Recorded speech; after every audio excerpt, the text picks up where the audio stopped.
episódio de Mahou Tsugai no Yumi. E nesse episódio temos a Sizzy e os Websters contra os lobos. O episódio começa com o assistente do Seth, que ainda está vivo por conta de um amuleto de proteção. Daí uma mulher chega e fala: ora, achei que tinha encontrado um bom cadáver, mas tá vivo.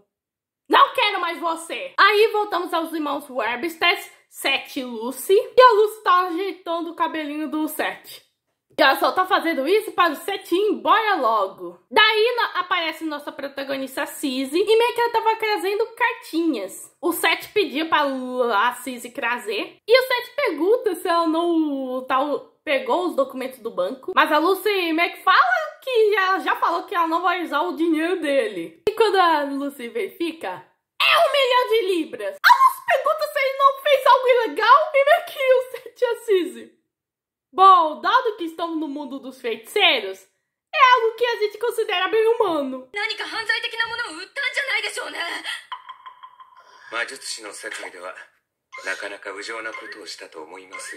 meio que foi o Elias que deu dinheiro pra eles. Bom, assim se fala que eles se conhecem, que o Seth salvou ela. E quando a Lucy pergunta como isso aconteceu, meio que a Sizzy: segredo. E a Lucy começa a abrir a boquinha dela e fala: pode deixar de falar coisas quando não ia falar.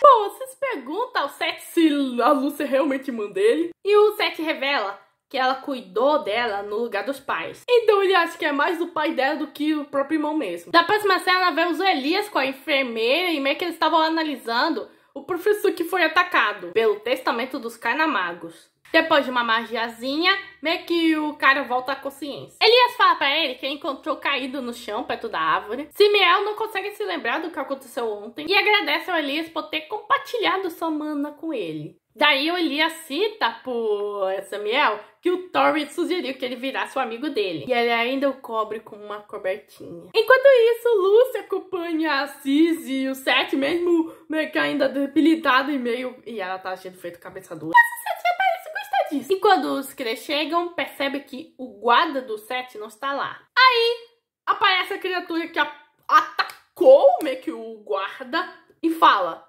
finalmente vocês apareceram. O Seth protege a Lucy, meio que tendo garras, meio que perfurando pelo corpo. E o lobo é repelido pelo relógio. Seth pergunta ao cara se isso tá relacionado com a família Webster. E a Lucy parece reconhecer o lobo. Nisso, nossa Sizzy já invoca o Ruth. E o Seth fala pra Sizzy pegar sua irmã e fugir. Daí Ruth é atacado pelo outro lobisomem. Nisso, a Sizzy também meio que é atingida. E o Elias já sente sua aliança tremendo, percebendo que tem uma treta rolando. Sizzy, Seth e Lucy vão meio que tentando sair, enquanto o Ruth tenta se lidar com os lobisomens. O Elias já chega e já lança um olhar maligno nos lobos ao ver que a Sizzy foi ferida. Então Elias mete uma magia louca envolvendo vinhas e uma sombra que quase morde um dos lobos. A Lucy percebe que não consegue utilizar um dos seus feitiços. Então Sizzy a protege quando um dos lobos ia atingir ela. E a Lucy meio que revela que são os lobos que mataram todos. Um dos lobos fala que eles falharam naquele dia, mas é hoje que eles vão acabar tudo. A Sizzy percebe que eles precisam fugir. E daí ela ouve uma voz de si mesma dizendo: você sabe aonde ir, não sabe? Então a Sizzy invoca um portal que leva junto a Lucy. E o Ruth, meio que na forma humana, leva o Seth. E o Elias: tá, pode ir. Nem me importo com esses irmãos mesmo. No fundo, você importa sim, Elias. Aí aparece os cães de caça. Não do da trilha sonora fantástica. Sizzy fala pros cães de caça que ela tá trazendo uma bagagem. Nossa, chamou os 2 feridos, os 2 sobreviventes de um massacre de bagagem. E fala que na próxima vez vai trazer uma carne ultra suculenta. Aí chega um dos lobinhos e os cachorrinhos meio que pensam: opa, você não tá no contrato. Você não tá no contrato, é presa. E nisso os cachorros cachorros vão atacando o lobisomem, enquanto o outro parceiro vai tentando meio que lidar com eles, mas acaba virando espetinho de lobo. E a Cissy presencia algo que o que acontece se ela quebrasse com o crack. Mas Cissy, sendo a pessoa mais humana meio que do grupinho, sentindo até um pouco de simpatia dos lobinhos e pena, ela decide pagar pelo pedágio deles. Bom, os cães de casa querem meio que a menina, mas a Cissy pode entregar uma vaca, uma ovelha. Bom, eles preferem cabra pela quantia das pessoas que não estão no contrato. E nisso os cães de caça deixam meio que os lobinhos em paz. Bom, já era tarde, o parceiro dela, da lobinha, morreu. E ela vai embora triste, mas a Lucy meio que olhou isso. Depois de tanta treta, a Cissy pergunta se o Seth tá bem. Bom, o Seth fala que ele tá bem, ele acha, mas a Lucy... Mas tu nem consegue usar feitiço. E Seth só tá feliz que a Lucy não esteja ferida. Bom, daí aparece o assistente dele com Marielle. E meio que o assistente... Pô, ótimo! Agora essa mercenária sugou todos os meus bolsos. E a Marielle? Nossa, esse é o jeito de falar da pessoa que salvou tua vida? É óbvio que eu vou querer uma recompensa. Elias pede pra Marielle investigar um negócio. E na enfermaria, os ferimentos da Cissy e do Seth estão sendo tratados. E nisso a Cissy pergunta ao Seth sobre o que aconteceu, se tem algo relacionado à sua família. Bom, o Seth fala que é comum o que acontece com famílias de feiticeiros. Nisso temos um flashback onde vemos a pequena Lucy vendo que o Seth vai embora de casa. E nisso aparece um homem para lembrar o Seth, para não mencionar que ele é da família deles, já que vai sujar a reputação da família ao mencionar que um filho é incapaz de usar feitiço e manipular aranhas. E que eles têm sorte em ter a Lucy para compensar pela inutilidade.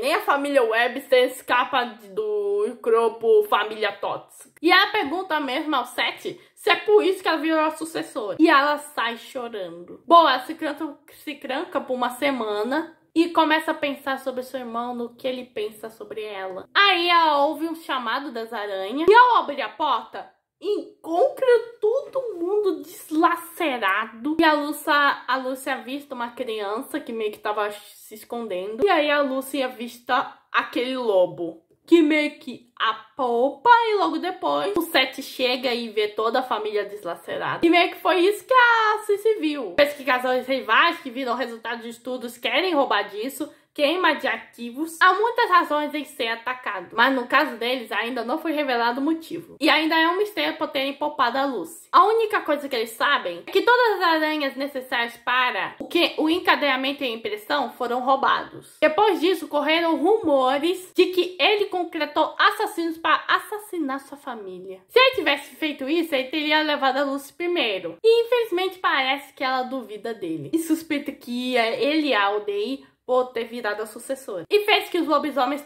tivessem atacado sua família. Cissy pergunta se ele nunca negou ou tentou procurar os culpados, mas fala que era muito arriscar demais um jovem sem armas ou feitiços. Mas graças a isso ele achou um trabalho que era bom pra ele e pode pagar pela escola na qual frequenta. Marianne analisa o Simon, que meio que tá tendo sua mana sugada continuamente, mas não consegue saber de onde vem. Elias tem certeza que o ginásio vai preparar isso. E a Marielle: me deve uma. Então ela começa a invocar o deus das terras brilhantes, das tempestades e do matador de serpentes, vai prestar em mão e olhos por um momento. Assim que ela faz isso, ela se encontra com uma coisa.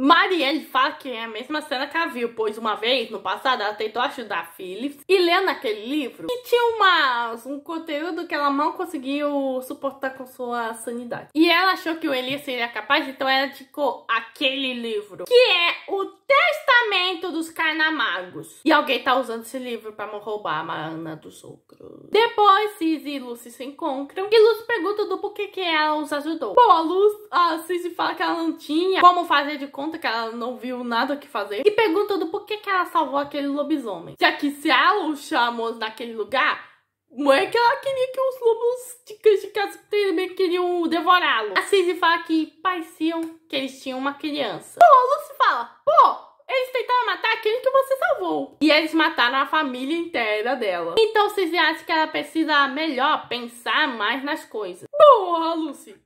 Bem, você não tem nada na cabeça, mas graças a isso talvez possamos descobrir quem matou minha família e o porquê. e por hora ela te deve uma. Nisso, Lucy desmaia e daí vemos a vovó da Filomena meio que atendendo uma ligação e ela fala: temos uma praga. Não podemos permitir que continue se divertindo. Com certeza ela tem cara de vilão final. Bom, esse episódio meio que esclareceu mais as coisas e deu uma visão melhor sobre os Websters. E com certeza essa vovó da Filomena deve estar relacionado com essa tragédia dos Websters. No próximo episódio temos o retorno da Filomena, a Lúcia criando uma das cobrinhas do Zoe pra participar. E possivelmente meio que vemos o caos pegando fogo. Bom, esse foi o 10º episódio da segunda temporada de Mahou no Tsugai no Yumi. Se inscreva no canal, ative o sininho e compartilhe. Muito busy fui.